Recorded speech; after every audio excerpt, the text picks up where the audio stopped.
Welcome to our channel. Preman paling terkenal dan ditakuti di Indonesia. Dalam sejarahnya, Indonesia memiliki banyak sekali preman yang dikenal dan sangat menakutkan. Bahkan pemerintah pun kesusahan dalam menangani kelakuan mereka. Kekuatan yang dimiliki oleh preman-preman ini membuat banyak orang angkat tangan dan berharap tidak akan pernah bertemu dengan mereka, sampai kapanpun. Keberadaan preman saat ini memang sudah meresahkan masyarakat. Bahkan tak jarang pembunuhan kerap mereka lakukan. Namun apakah arti preman itu sendiri? Benarkah preman identik dengan perbuatan kriminal? Preman atau gangster yang ada di Indonesia sebenarnya sudah ada sejak zaman kolonial Belanda. Mereka melakukan penjarahan kepada siapa saja. Bahkan aksi-aksi keji pun kerap dilakukan. Namun, siapa sajakah mereka yang pernah menjadi preman terkenal dan ditakuti di Indonesia? Berikut ini adalah 10 preman paling terkenal dan ditakuti di Indonesia.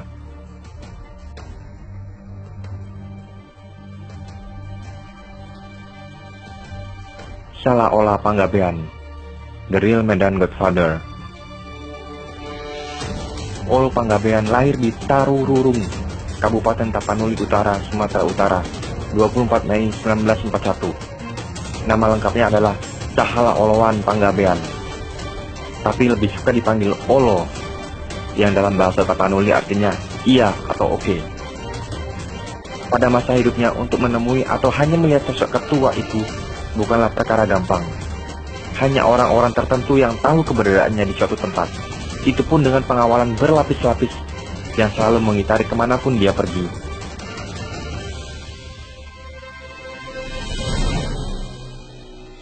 Sang ketua itu pun selalu menghindari wartawan. Dia bahkan pernah memberikan uang kepada wartawan untuk tidak mewawancarainya ataupun mengabadikan dirinya melalui foto. Sosoknya sangat bertolak belakang dari sebutannya yang dikenal dengan sebagai kepala preman. Perawakannya seperti orang biasa dengan penampilan cukup sederhana. Ia hanya menggunakan sebuah jam tangan emas tanpa satupun cincin yang menempel di jarinya. Sorot matanya terlihat berair seperti mengeluarkan air mata, tetapi memiliki lirikan yang sangat tajam. "Jangan panggil saya Pak, panggil saja Bang. Soalnya saya kan sampai sekarang masih lajang," ujar Olo sambil tertawa. Meski begitu, pengawal rata-rata bertubuh besar, berkumis tebal, dengan kepalan rata-rata sebesar buah kelapa. Hercules, sang penguasa Tanah Abang. Hercules merupakan seorang pejuang yang pro terhadap NKRI ketika terjadi ketegangan Timor Timur sebelum akhirnya merdeka pada tahun 1999. Maka tak salah jika sosoknya begitu berkarisma. Ia dipercaya memegang logistik oleh Kopassus ketika menggelar operasi di Tim-Tim. Namun nasib lain hinggap pada dirinya.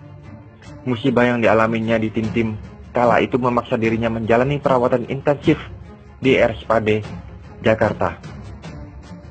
Dan dari situlah perjalanan hidupnya menjadi Hercules yang dikenal sampai sekarang ia jalani.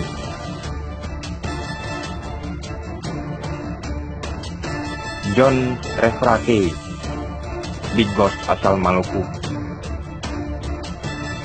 John Refrake atau yang biasa disebut John K, tokoh pemuda asal Maluku yang lekat dengan dunia kekerasan ibu kota. Namanya semakin berkibar ketika tokoh pemuda asal Maluku Utara pula, Basri Sangaji, meninggal dalam suatu pembunuhan sadis di Hotel Kemayoran Inn di Jakarta Selatan pada tanggal 12 Oktober 2004 lalu. Padahal, dua tokoh pemuda itu seperti saling bersaing demi mendapatkan nama lebih besar. Dengan kematian Basri, nama John K seperti tanpa saingan. Ia bersama kelompoknya seperti momok menakutkan bagi warga Jakarta. Untuk diketahui, John K merupakan pimpinan dari sebuah himpunan para pemuda Ambon asal Pulau K di Maluku Tenggara. Mereka berhimpun pasca kerusuhan di Tual, Pulau K pada Mei 2000 lalu. Nama resmi himpunan pemuda itu adalah Angkatan Muda K atau disingkat AMK, dengan John K sebagai pimpinan. Ia bahkan mengklaim kalau anggota AMKEI mencapai 12.000 orang. Lewat organisasi ini, John C. mulai mengelola bisnisnya sebagai debt collector alias penagih hutang.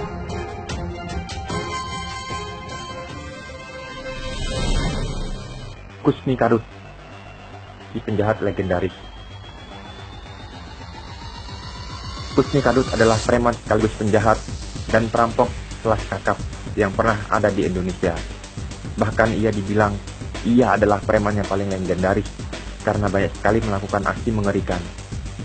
Salah satu aksi paling fenomenal dari Kusmi Kadut adalah saat ia merampok barang-barang dari Museum Nasional Jakarta.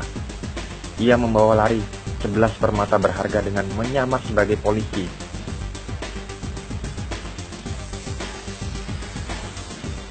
Diki Ambon. Diki Ambon adalah preman yang hidup dan menguasai wilayah Yogyakarta. Ia adalah orang yang banyak sekali melakukan aksi mengerikan, seperti asusila pada wanita, perampokan, pencurian, hingga melakukan pembunuhan dengan keji.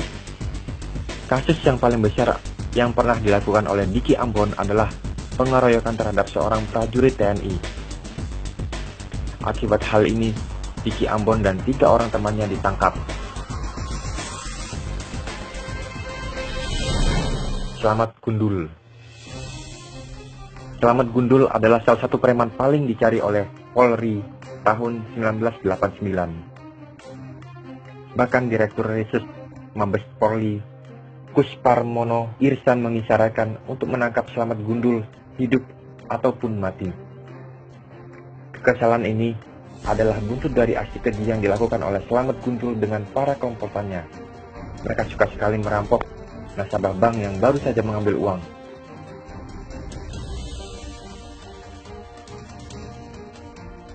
Sembilan Naga.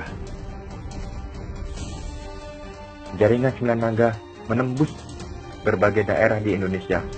Upeti untuk pejabat militer, kepolisian, atau Pemda membuat bisnis ini kian menguat. Johnny Indo.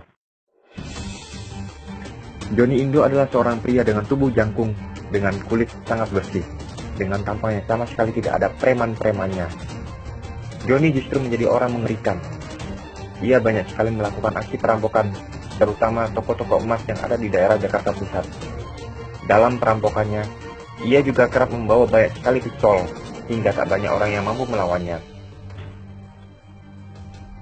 Apa yang dilakukan oleh Johnny tentu membuat banyak toko emas jadi ketakutan. Polisi pun terus melakukan pengejaran hingga akhirnya mampu menahan Johnny dan kawan-kawannya.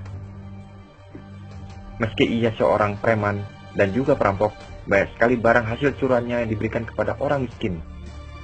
Apa yang ia lakukan membuat Johnny sering dianggap sebagai si pitung atau Robin Hood.